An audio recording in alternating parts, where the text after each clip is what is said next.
Most people think Alex Hormozi was naturally gifted in business. But the truth is, before he built a $100 million empire, he mastered one skill: sales. He scaled gym loans to multiple 8 figures, exited for 46.2 million. I've closed more than 20 million in high-ticket sales myself, so when I found Alex's stuff, I paid close attention. He has dropped hundreds of hours of content on sales. So instead of you wasting time watching everything, I went through it all for you. And so let me ask you this question as a good mental thought process.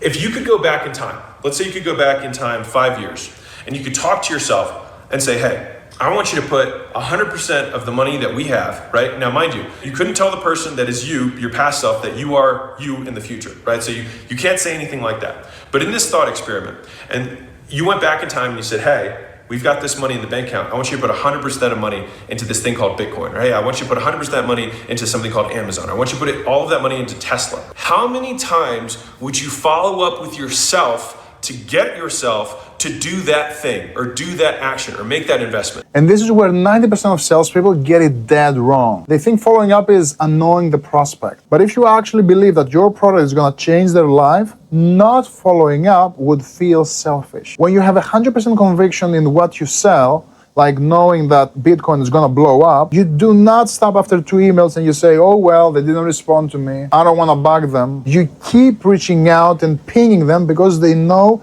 you'll save them from a massive mistake. So if you're scared to follow up, stop looking at your scripts and start looking at the belief of what you're actually selling. And so pro tip, if you are new to outreach on the team, shout out the best guy on the team. All right, so if you're in a company, so this is a little bit more to the employees, and then double their inputs. So if they make 200 calls, make 400. And if that means you work more, duh, right? You're gonna suck before you're good. And you can make up for your lack of skill with volume faster. Volume negates luck. You can do away with luck if you just increase your volume sufficiently. And when you do twice as many, you get good in half the time.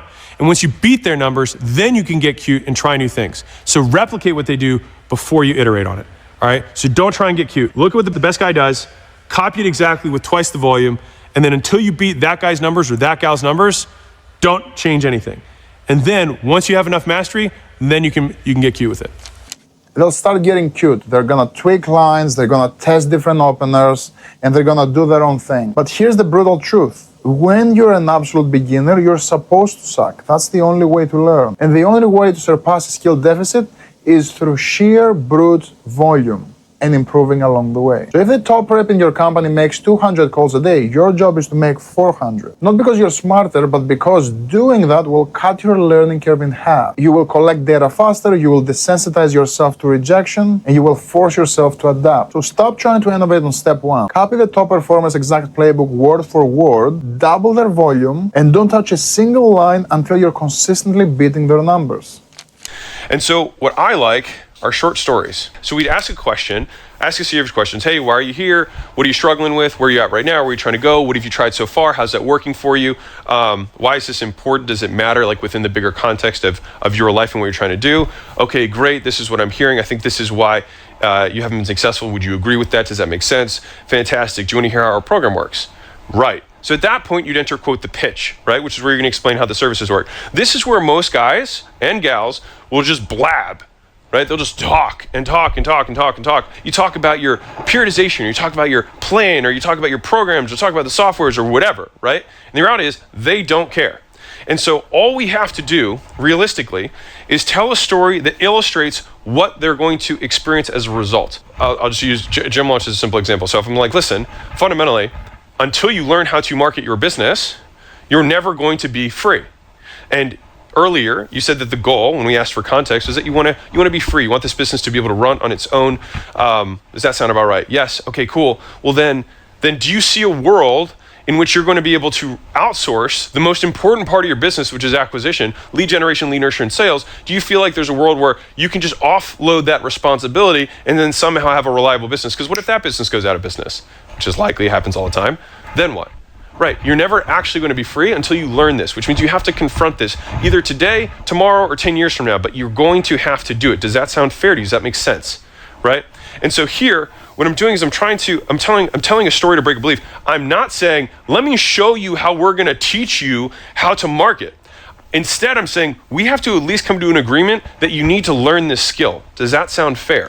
This concept right here is what separates 50K closers from the $500,000 a year closers. When you get insecure in a sales call, you hide behind the mechanism. You start yapping and babbling about your software, your curriculum, your case studies, what it does best. To the prospect, all that endless talking means absolutely nothing. It bores them, and more importantly, it breaks all the emotional connection you spend so much time building up to that point. If you look at how Hormozi handles these objections, he doesn't sit there yapping saying things like, well, let me show you what the marketing portal looks like. He asks a fundamental question. Do you see a world where you can offload the most critical part of your business and expect to be free? He didn't pitch his program. He exposes the flaw in the prospect's thinking. So if you want to close high-ticket deals, remember the rule. People don't buy the airplane, they buy the destination. So stop giving your prospects a babbling tour of the airplane and start showing them why their current trajectory is heading towards a plane crash.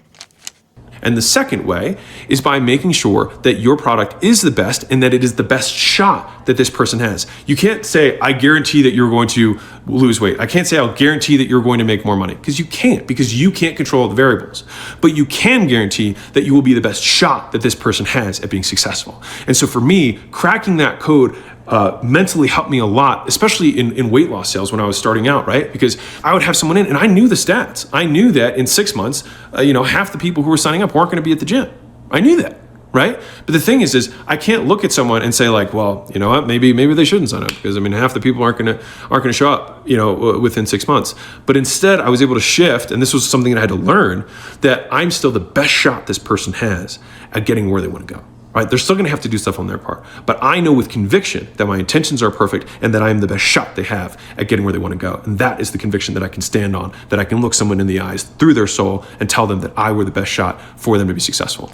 And this is the most powerful mindset shift anyone selling high ticket can make. Amateurs think conviction requires an 100% guarantee. But in business or in health, you do not control all the variable. The client has to show up and do their part. That uncertainty is where all the sales anxiety coming from. So elite closers never sell guarantees, they sell probabilities. Just look at what Hormozi said. Even if half of the gym members quit, just sending them away pushes them back into their old habits. By signing up with you, the odds jump to the highest possible chance of winning. When you realize that you're literally their best shot at achieving their goal, closing stops feeling like a sales pitch. It becomes a rescue mission. Shift your focus from trying to be perfect to being the best alternative. And your conviction will do all the closing for you. If you enjoyed this video, make sure to drop a like below, subscribe, and I'll see you on the next one.